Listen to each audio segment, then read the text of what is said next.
बेटियां घर छोड़ती हैं, घर वालों को नहीं। इस सच का एहसास उनके पास सदा बना रहता है। बस घर के लोगों को जरा देर लगती है इसे समझने में। खिड़की के पास खड़ी सिमरन सोच रही थी, भाई दूज आने वाली है, पर इस बार ना तो माँ ने फ़ोन करके भैया के आने की बात कही और ना ही मुझे आने को बोला। ऐसा कैसे हो सकता है? हे भगवान, बस ठीक हो सब कुछ। अपनी सास से बोली, माँ जी मुझे बहुत डर लग रहा है, पता नहीं क्या हो गया, कैसे मुझे भूल गए इस बार। सास ने इजाज़त देते हुए कहा, कोई बात नहीं बेटा, तुम एक बार खुद जाकर देखाओ।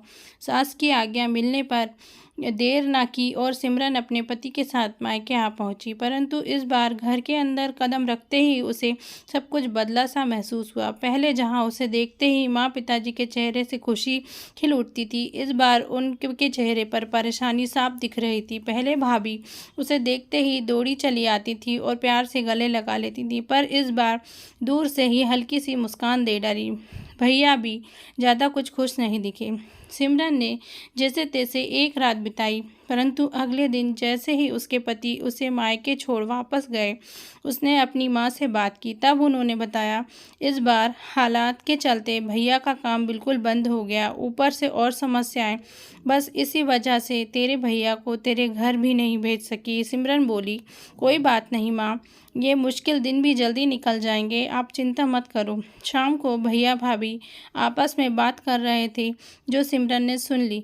भैया बोल रहे थे, पहले ही घर चलाना इतना मुश्किल हो रहा था, ऊपर से बेटे की कॉलेज की फीस, परसों भाई दूज है, सिमरन को भी कुछ देना पड़ेगा।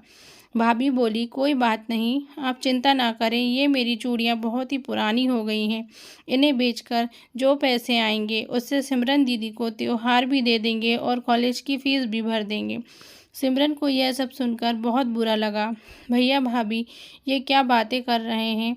क्या मैं यहाँ उनको तंग करके कुछ लेने ही आती हूँ? वह अपने कमरे में आ गई।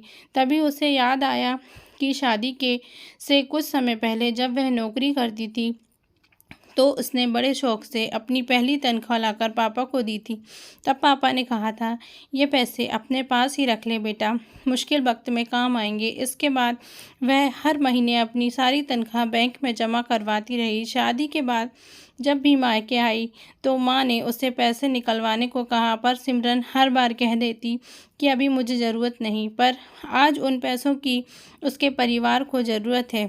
वह अगले दिन ही सुबह भतीजे को साथ लेकर बैंक गई और सारे पैसे निकलवा कर पहले भतीजे की कॉलेज की फ़ीस जमा की और फिर घर का ज़रूरी सामान खरीद कर घर वापस आ गई। अगले दिन जब भैया का टीका किया तो भैया ने भरी आंखों से उसके हाथ में 100 का नोट रखा।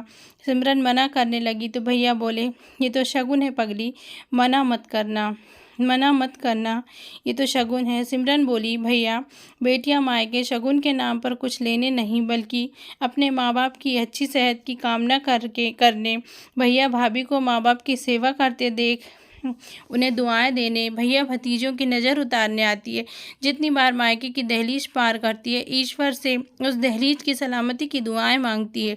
जब मुझे देख माँ पापा के चेहरे पर रौनक आ जाती है, भाभी दौड़कर गले लगाती हैं, आप लाड़ लड़ाते हो, मुझे मेरा शगुन मिल जाता है। अगले दिन सिमरन ने मायके से विदा लेकर ससुराल जाने के लिए जैसे ही दहलीज के पार कदम रखा, भैया का फ़ोन बज उठा। उन्हें अपने व्यापार के लिए बहुत बड़ा ऑर्डर मिला था। वे सोचने लगे, सचमुच बहन बेटियां मायके कुछ लेने नहीं बल्कि अपनी बेशकीमती दुआएं देने आती हैं। जब वे घर की दहलीज पार कर अंदर आती हैं तो बरकत भी अपने आप भीतर चली आती है।